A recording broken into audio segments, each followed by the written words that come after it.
Hi, my name is Sarah Logman, and this is my work for quiz number 2, problem number 1.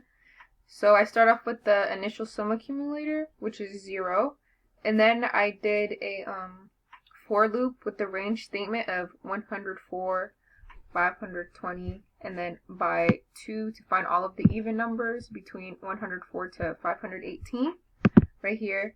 And then I updated my sum accumulator value by doing sum, which is my initial sum accumulator, plus I. And then finally, I did my print statement in order to print out the results, which gets me to the sum of even integers from 104 to 518 is 64,688 right here.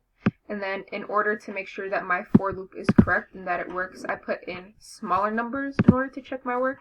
So, for example, I used numbers between 2 and 10 to find all the even numbers between there.